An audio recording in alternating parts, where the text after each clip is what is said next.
This picture, and I thought I'd just go quickly through it. It should only probably take me half an hour from here. I'm going to do how I normally finish up a picture, color corrections, maybe trying to get a little bit of particle effects and other things in it to stop it feeling so flat, give it a bit more life. So yeah, I'm just going to touch this up. I'm also thinking this guy here, he's supposed to have been risen from the ground as an undead adventurer, so I'm going to try painting like maybe a hole that he's been brought up from and some dirt being pulled up to him. I'm going to try that out. It could mess up the picture, but let's give that a go first. From where I left it, I've done a few little touch-ups since the last stream. I shrunk the stump down. I'm still going to detail that axe a bit more. Shrunk the stump down to push it back a little further, and I put in some crocodiles that have been raised up by the root system as well. Yeah, you can see they're quite rough. I actually just did this one, and then I duplicated it and used the warp tool on this one and pushed it back further with some atmospheric colouring along it. And I did a few touch-ups on him just to give him a bit more variance, so he wasn't just a green blob along there. Okay, let's see if it's worth making a hole here. So I'm going to just darken the place and then I'll put some edging on it and stuff. I have no idea if this is going to be any good, but happy to play around now that I've got everything basically where I want it to be.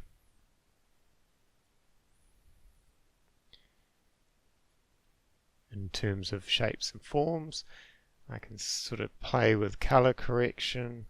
I can play with the lightness, darkness levels, and yeah, I can add in a few extra elements that will just make it feel a little bit more lived in as a world.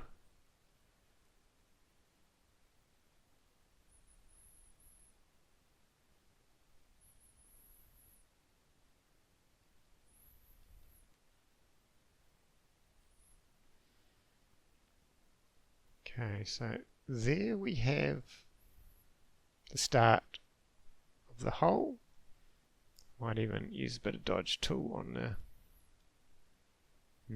what am I dodge tooling here? Merge that down actually.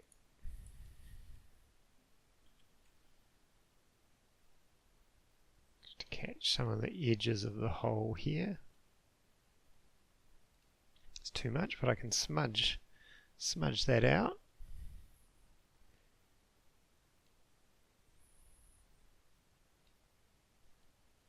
And now what I want to do is act as if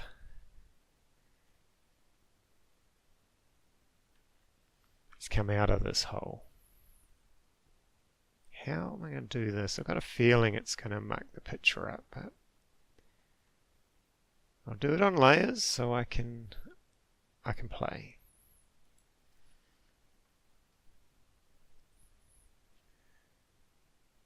Capture some of this. This can be like the earth. It's just pulled up here. Again, just start off rough, blocking stuff out, playing with some ideas, because what I will do is get that smudge tool onto this to play with those shapes. Smudge tool.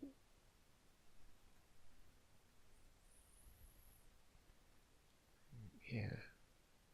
And I'm going to do scattered dirt and debris as well. But for now, playing with this, and it's all one color at the moment. But I'll adjust that. Yeah. with probably just dodge and burn.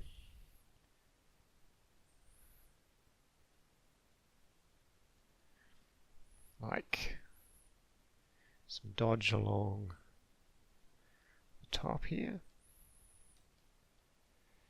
Maybe on the edging there, which wasn't good, but we can bring back the darkness.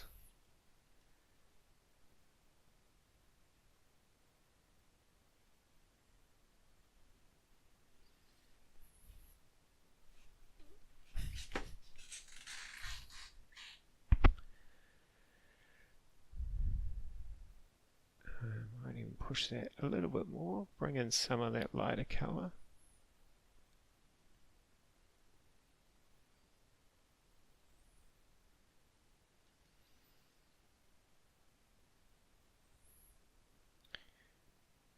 Burn. Coming from the hole, sort of match the hole there.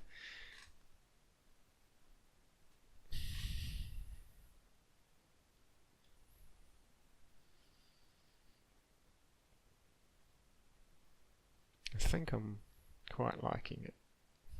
Oops, I'm using the burn tool there, but that actually worked quite well. Happy little accidents. So I'm going to continue grabbing that stuff.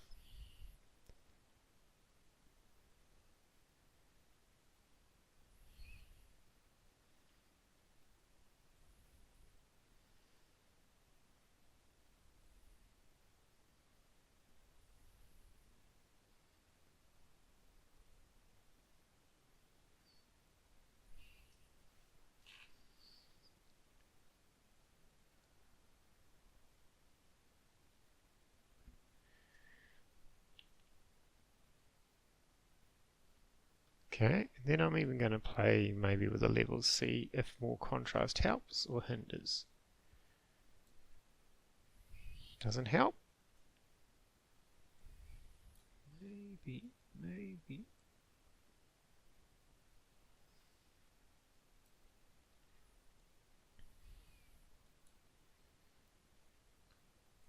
Okay, and I'm going to use a brush I use for grass clumps, because just to show these roots were underground. Oh, the cat's meowing.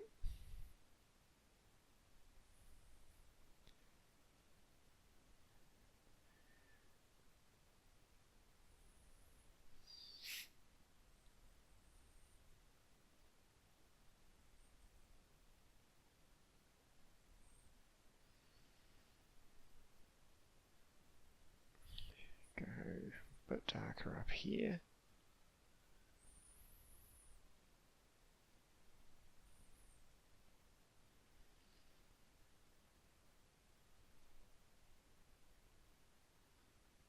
Okay, maybe a little bit of dodge now. There's a lot of, just to give it some edges, give it shape.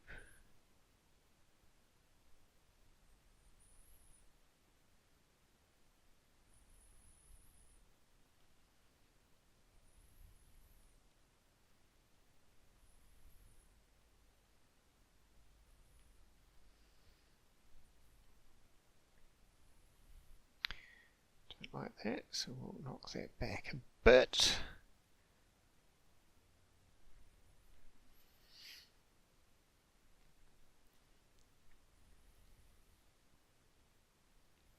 Okay, does that look a bit more like he's reared up out of the swampy ground?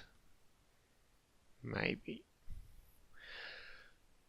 And now what I'm going to do is go on the hunt for a brush that could have the effect I need. Over the years, I have collected many brushes that I've never used. And right now, you can't see what I'm scrolling through. because this is its own dock. Let's see if I can. No, it's not showing you. Rest assured, many brushes. And I just test out some of them here. It's pretty good. A little bit of falling debris. Too low there. Boom. Separate layer so I can play maybe here,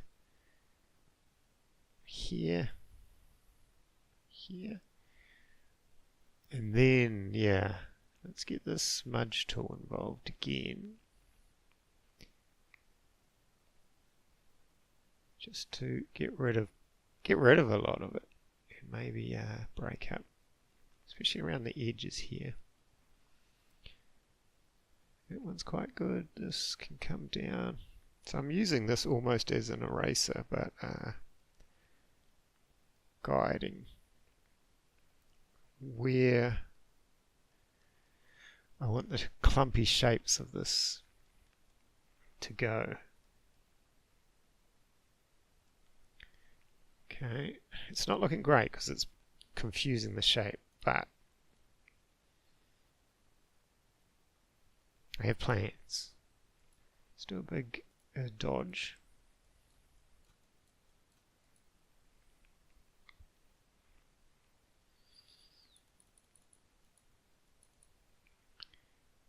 Okay, preferring this lighter colour because it's not fighting with the silhouette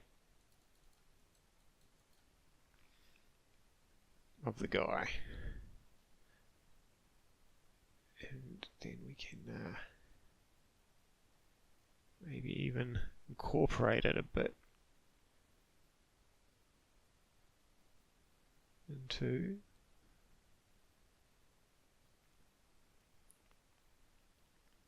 his outfits. Plural? Outfit. He's only wearing one. Undead aren't known for their fashion sense. Okay, let's knock that back now. I'll actually erase it because I want to use the opacity to push stuff back.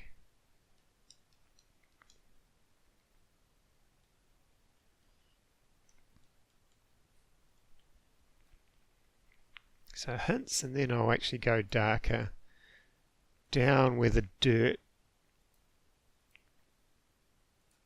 has risen. This can break up because I want it to feel a little chaotic down here. Whoa! Did that actually work? I think it did. The brush was a bit big, but I'm going to keep that. And maybe carry. Oh, see, even this splash could work because the hand would have come up out here and then risen, and this gives the illusion that's what's happened. And yeah, I'll put a little bit of dirt up here too. Way too much, but smudge that back.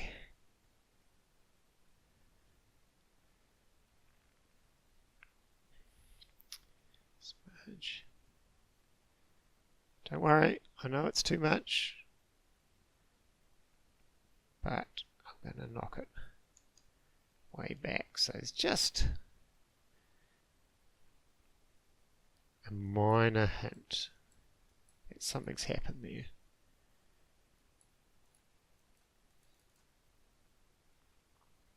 This is just to, yeah, break up a lot of these just areas here that are empty. You don't want to fill everything with detail. That's why I push this all the way back. So it's not drawing the eye. It's just breaking up some of those big blank areas. And look, what am I going to do with this part? Not much, because I want the eye to go from him and then follow to the stump, and then maybe you start to think, oh, there's other stuff around it. So yeah, I could even just put in a big foreground element here, maybe hinting at another route.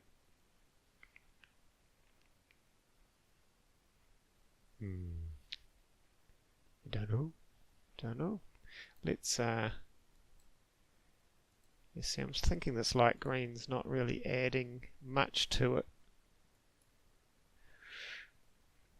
So let's try darken it again.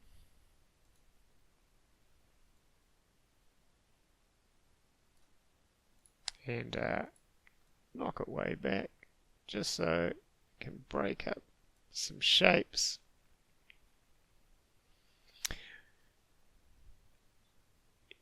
Yeah, he feels a little bit more like he's risen from the ground. Nothing crazy, but maybe more. Let's do a multiply layer right over the top, just to make sure that hole feels like a hole.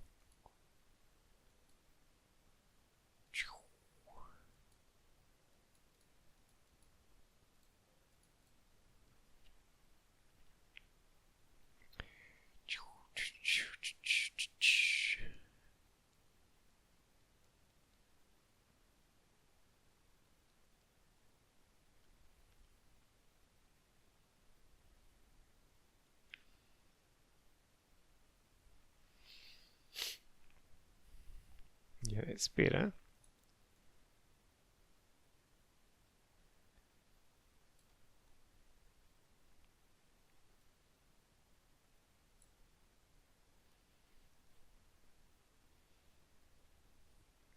And I might even do a little lighter one,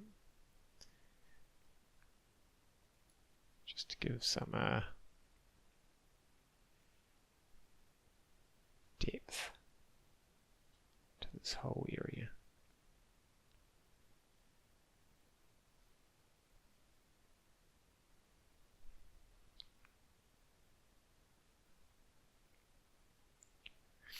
Again, this is like using real paints and just getting some paint down and then pushing it around, cutting it in.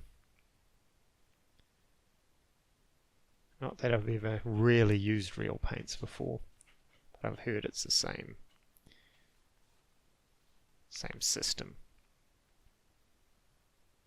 Pushing pixels.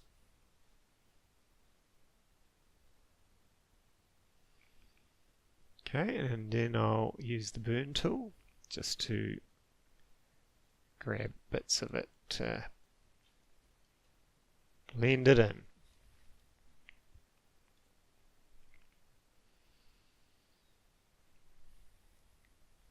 Okay, there we go. Now, just got to figure out what I'm going to do with this big empty space right here. I could put the head of an adventurer who's trying to get to the stump. I could be very bold and do nothing. I think I'm just going to put a foreground element to keep hinting that you're in this corrupted, root-infested swamp with all sorts of crazy, dangerous roots flying around, grabbing adventurers. Maybe put some thorns on it here. And shape it. Push those pixels.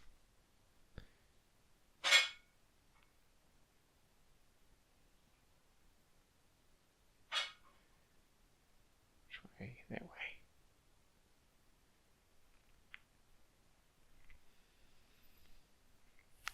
It's a strange colour. We'll go a little bit more green. Colour balance. Boom. And then we shall get a bit of lightness over the top for some grooves. We could even blur this so it's feels very foregroundy. Knock that back to a level I want. It's already doing all right.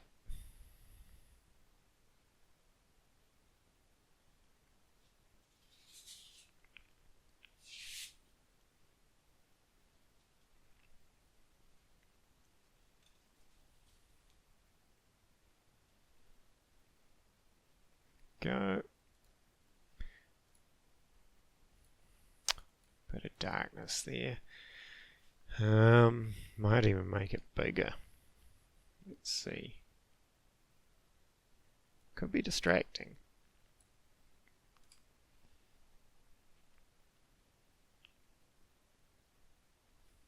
Could be distracting. Let's say I can blur it so the eye knows not to focus on it. But I hate blurring stuff. It's a pretty cheap technique.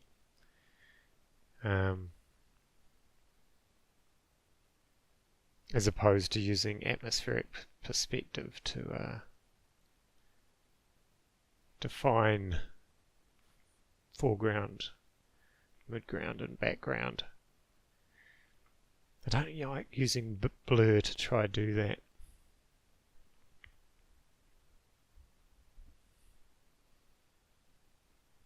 Let's see what it looks like.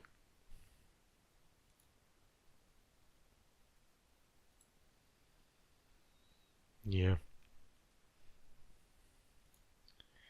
Don't like it.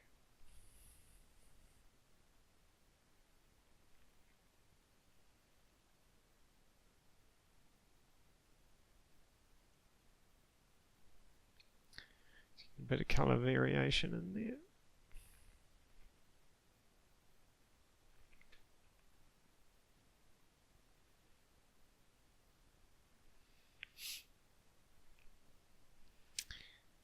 Now I'm thinking it's too green, so what if we, yeah, push that there.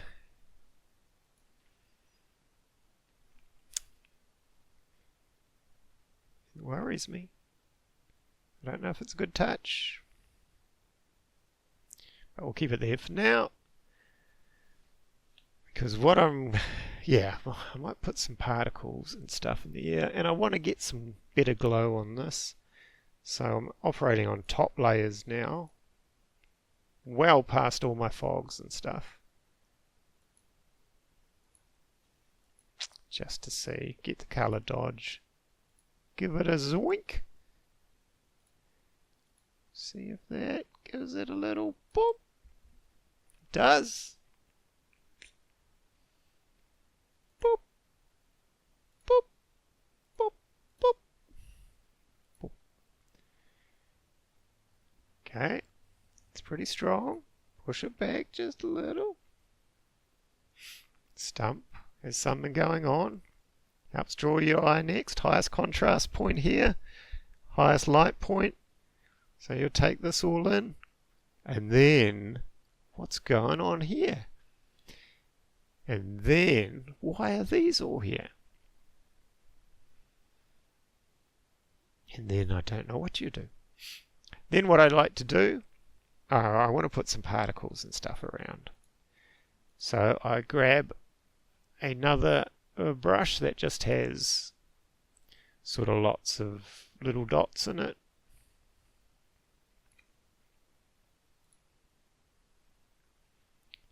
It's the one I use for dirt.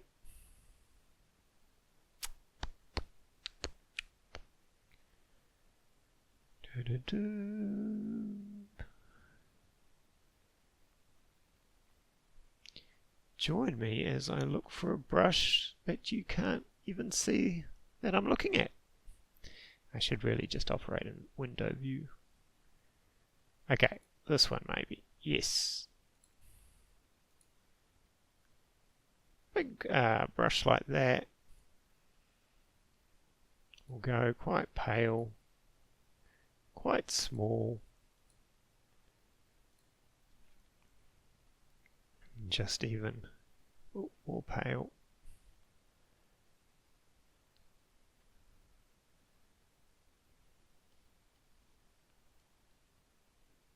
Again, a bit crazy at the moment, but don't worry.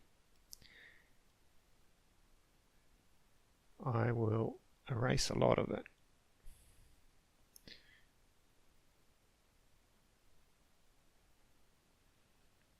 And push a lot of it back.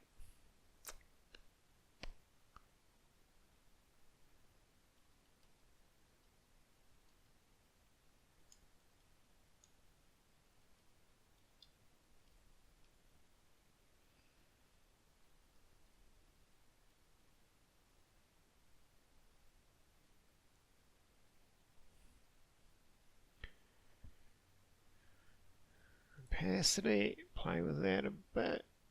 Just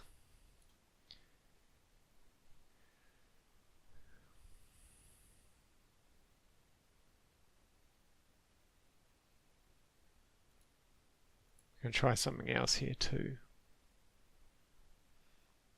Just that maybe the swamp's quite damp, so these lights here are hitting damp areas and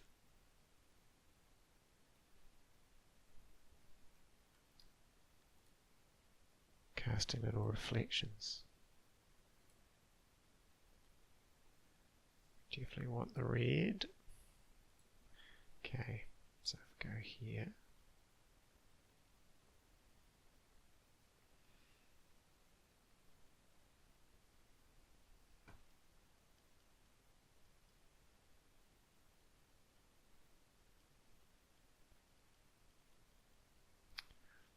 It's not looking very cool. That is because I might need to use a layer like color dodge.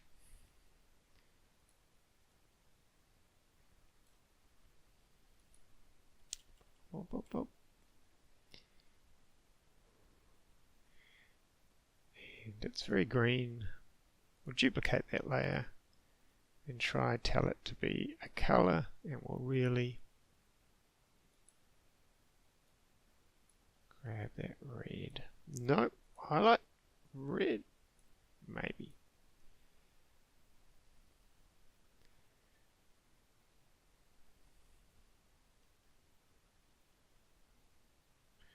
It was a bit of a nothing move, really. Didn't add much at all. Because it was poorly executed.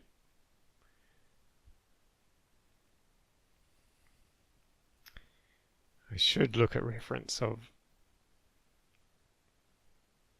lights hitting water, because I suspect it will just be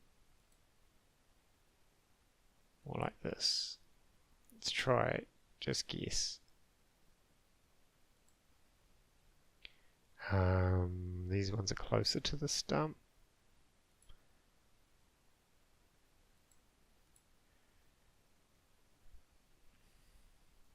Let's get it above the fog line. There we go. Let's knock some of them back a bit. Whoops, whoopsie days.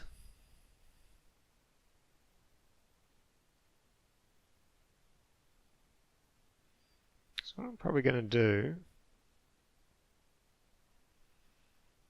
is just a slight directional blur.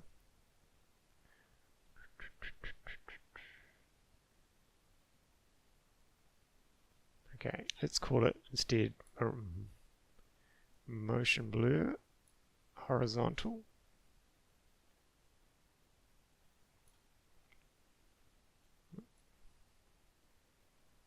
Maybe more. Maybe. way down.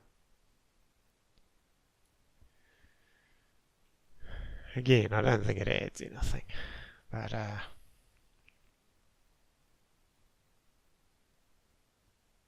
tried. Okay, fun stuff. Adjustment layer.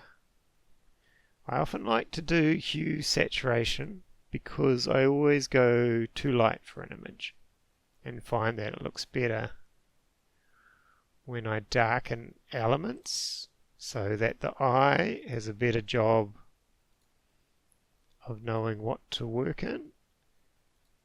And from here I'll actually paint in the light. So there's of course going to be light there. Nice. Of course going to be light here. And this way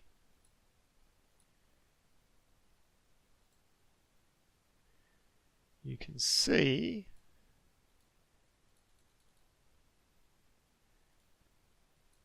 this is just choosing black and this hue saturation square down here.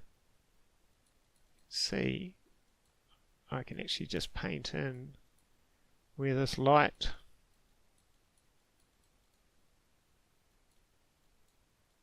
bit on that is hitting things. Maybe catching a bit of the bone there.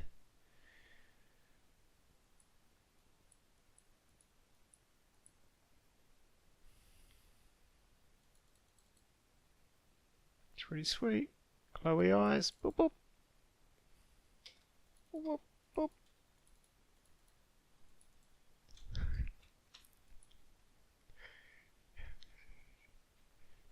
It's a good thing my camera is angled just at the right angle.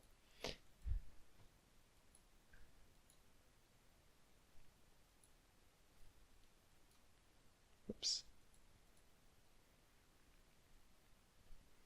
Maybe just a touch here. Gives you a lot of control. Because you can, if you don't like what you've done, you can just grab the white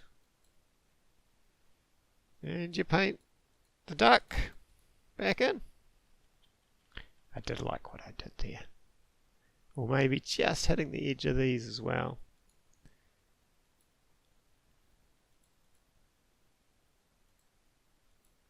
On their little pale bellies.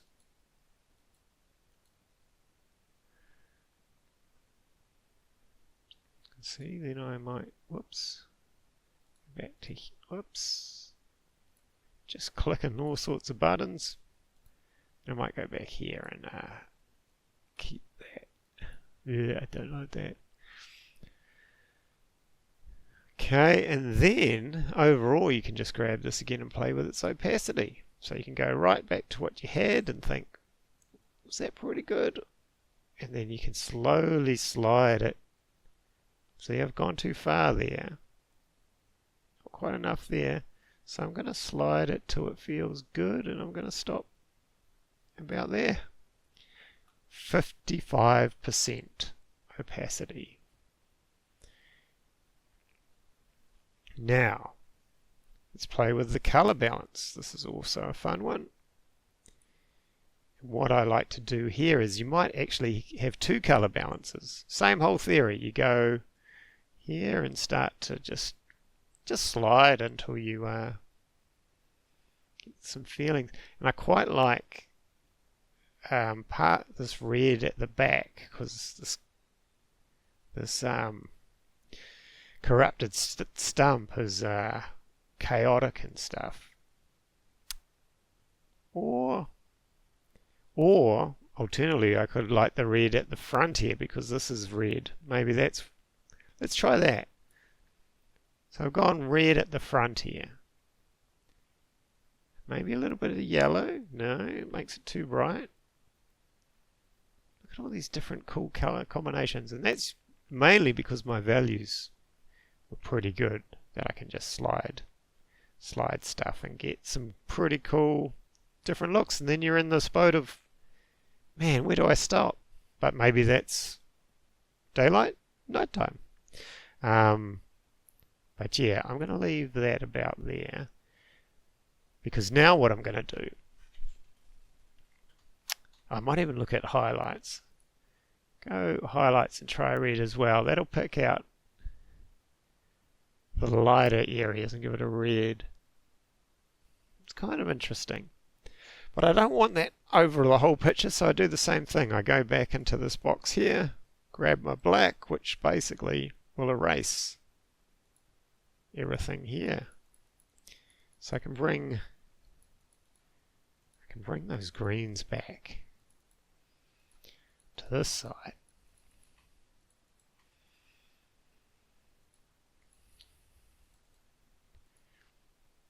Now I've got a few different colours going. And then if you flick it off, you can see very samey there. That's pretty cool. I'm keeping it. But I might want to get some blues in here because it's a darker area. So again, I'll just do another colour balance layer. I can do as many as I like. And this time I'll play with the blues. Maybe to push it back, maybe even some green. Don't know. I don't really like that at all.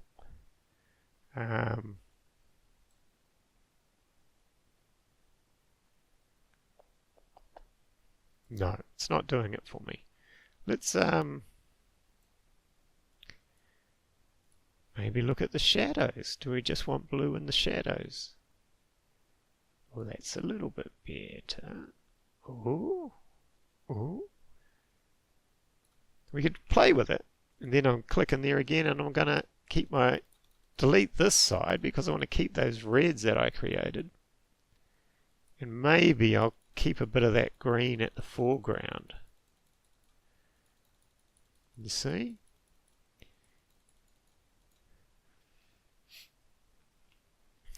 The problem is, it darkens what should be pushed back atmospherically. So this has almost now got the same values as the front bit, whereas if I take that off, you can see its values have shifted. That's what colour does to things. Mucks up your values. So I'm not going to use that one. In fact, what I might do is just grab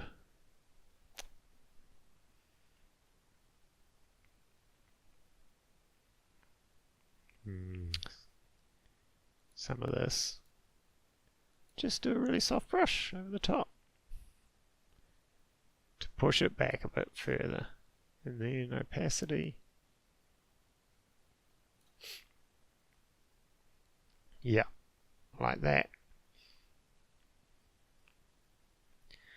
What else can you do? Maybe a little vignetti.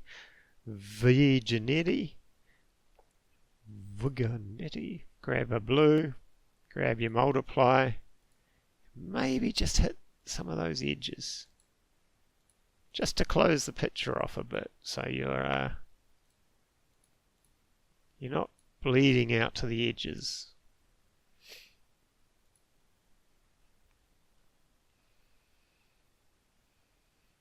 And then the last thing I always do, because you never know how to work,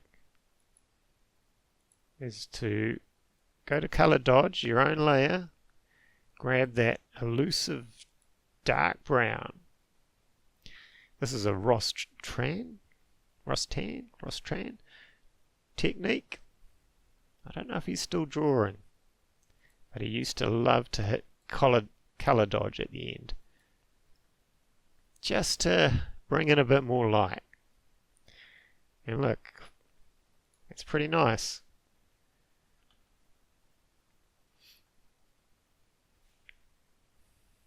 What if I hit those guys? Yeah, too much light going on. I quite like that pushback.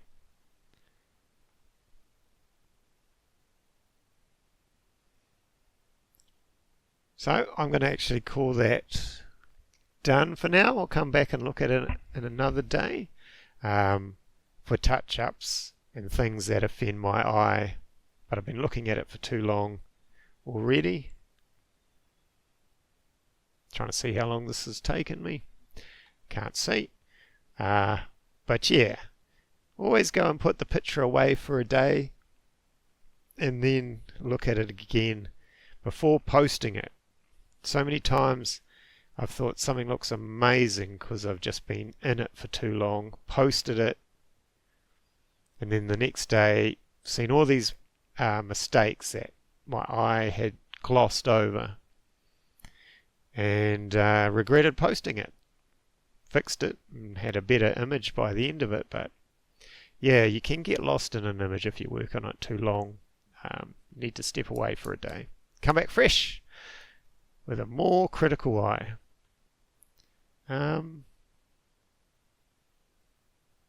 Yes, but I'm going to leave him for now, and if anyone was watching that till the end, thank you very much for joining me. This is actually going to go on my YouTube channel, and there's going to be a Dungeons and Dragons adventure that should come out over the weekend that includes this art process condensed down into about 9 minutes with an explanation of how this adventure works, and it'll have all the stats so you can play it. I think my YouTube is here, but it's also under World Builder Matt, YouTube at World Builder Matt. Come and check it out if you like. Alright, catch you all later. Bye.